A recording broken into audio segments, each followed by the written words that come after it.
사무엘상 3장 10절에서 14절 말씀입니다. 여호와께서 임하여 서서 전과 같이 사무엘아 사무엘아 부르시는지라. 사무엘이 이르되 말씀하옵소서 주의 종이 듣겠나이다 하니, 여호와께서 사무엘에게 이르시되 보라 내가 이스라엘 중에 한 일을 행하리니 그것을 듣는 자마다 두기가 울리리라. 내가 엘리의 집에 대하여 말한 것을 처음부터 끝까지 그날에 그에게 다 이루리라.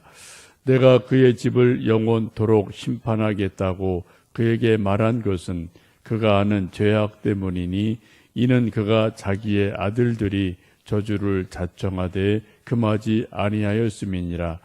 그러므로 내가 엘리의 집에 대하여 맹세하기를 엘리의 집의 죄악은 제물로나 예물로나 영원히 속죄함을 받지 못하리라 하였노라 하셨더라. 아멘. 우리가 살고 있는 현 시대에 많은 문제들이 있습니다. 이런저런 환경의 문제, 미세먼지 문제, 경제 문제, 정치 문제, 사회 문제, 동성애 문제, 수많은 문제들이 있는데, 가만히 세상 돌아가는 것을 보고 또 우리 좀 삶을 보면은 가장 중요한 문제는 소통의 문제라고들 이야기합니다. 소통의 반대는 불통이죠. 소통은 말이 통하고 마음이 통하는 겁니다. 반대로 불통은 말도 안 통하고 마음도 안 통해요. 혹 말은 오고 갈지 몰라도 마음은 통하지 않는 것을 우리는 불통이라고 하죠. 안타깝지만 지난 정권이 무너진 것도 딱 한 가지입니다. 다른 거 없어요. 소통이 안 됐어요. 계속 불통이 되니까 사람들이 이제 좀 많이들 들고 일어서고, 결국은 이제 정권이 무너지고 나라가 큰 또 어려움을 당한 일이 일어나게 되죠.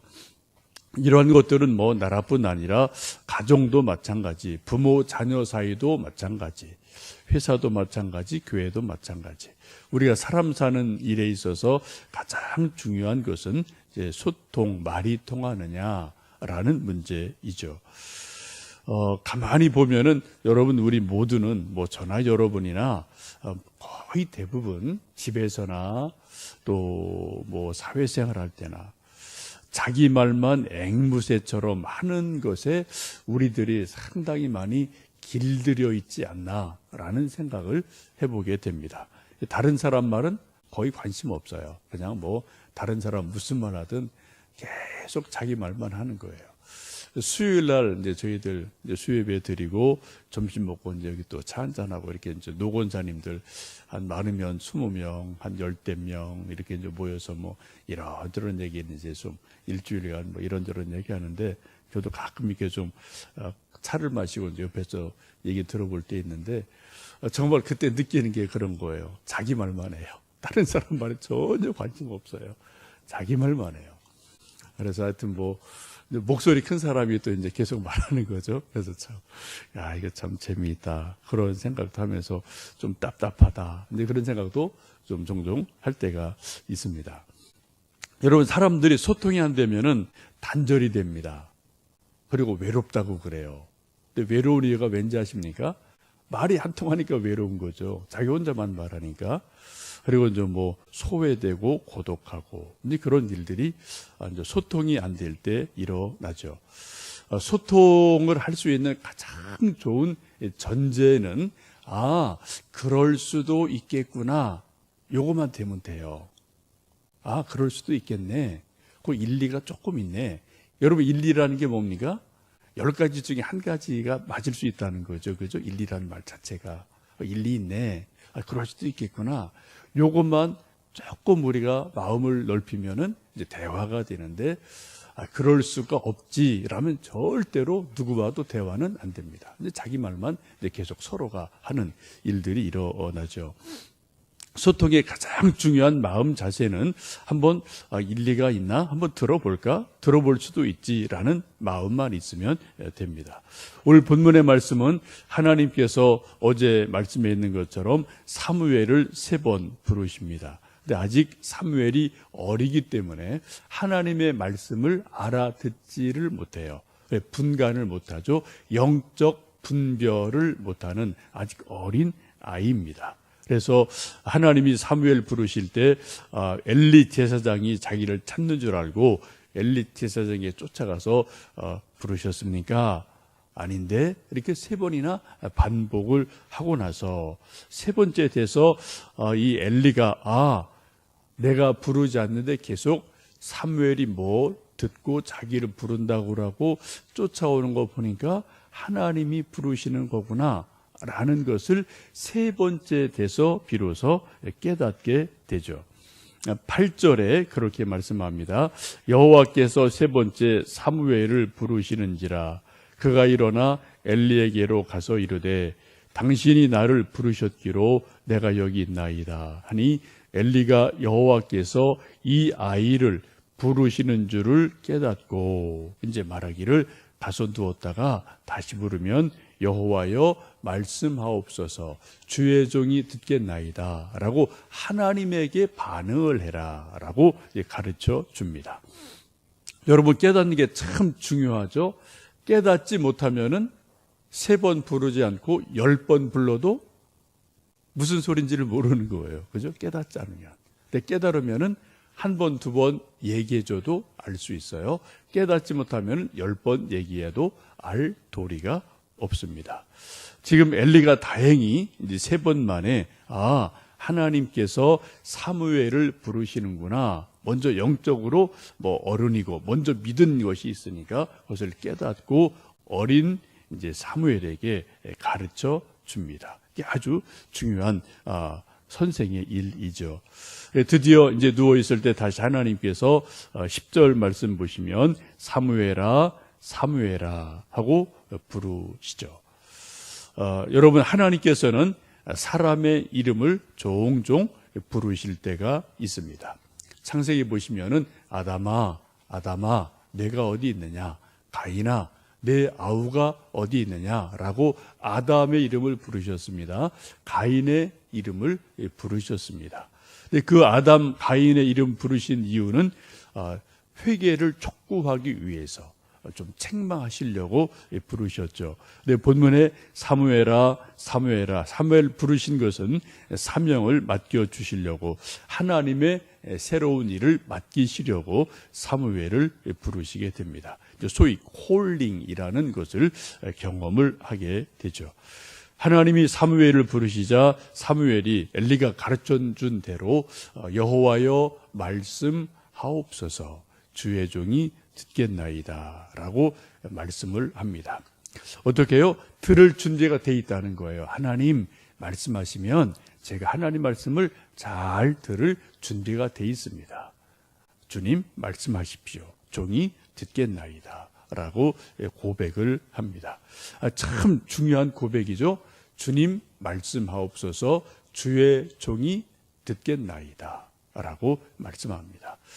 사무엘은 하나님의 말씀을 들을 준비가 아주 오래전부터 되어 있어요. 어머니 서원 기도부터 들을 준비가 되어 있는 사람이에요.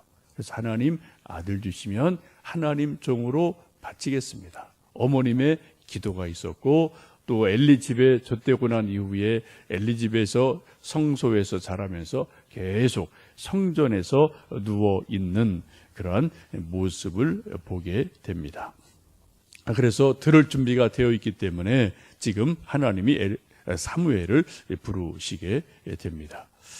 여러분 이 시간 우리가 또 성경 읽고 기도하고 예배 드리고 설교를 여러분 섬기시는 본교회에서 또 이 새벽 기도회도 하여튼 일주일에 1번, 3번, 5번, 여러 번 여러분이 하나님 말씀을 읽고 또 설교를 듣고 텔레비전에서 또 설교도 들으시고 이런저런 일들을 하시는데 여러분 중요한 것은 여러분 주님 말씀하옵소서 주의 종이 듣겠나이다 라는 그 마음이 정말 우리에게 저에게 여러분에게 있느냐는 거죠.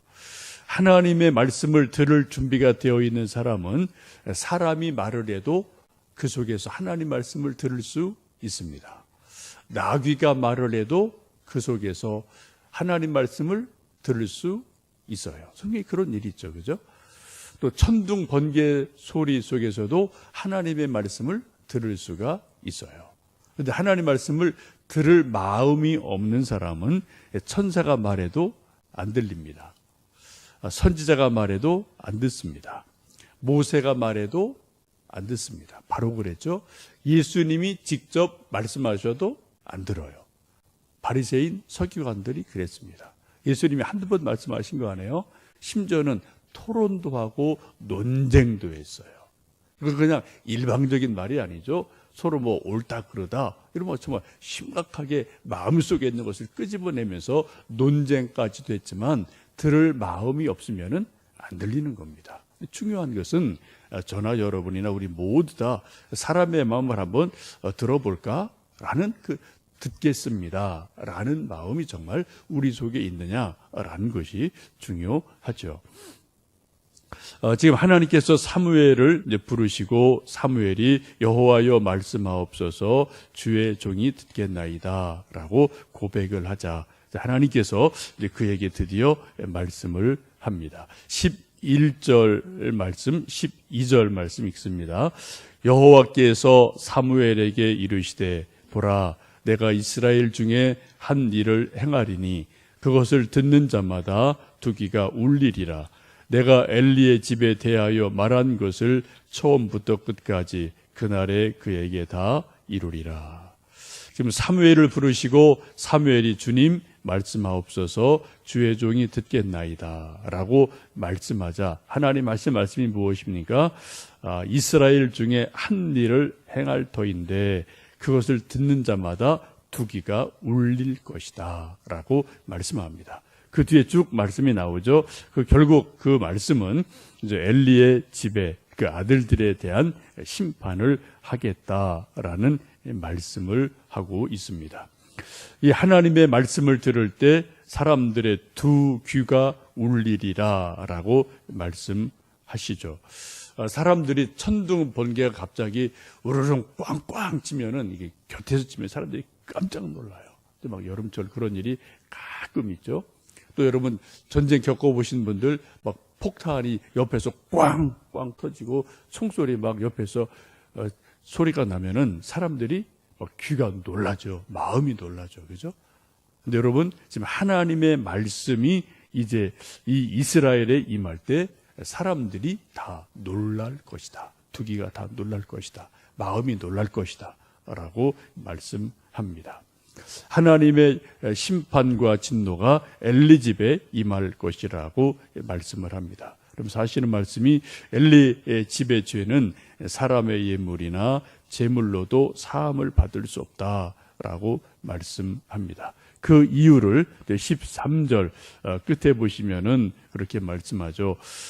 이는 그가 자기의 아들들이 저주를 자청하되 금하지 아니하였음이라 라고 말씀합니다.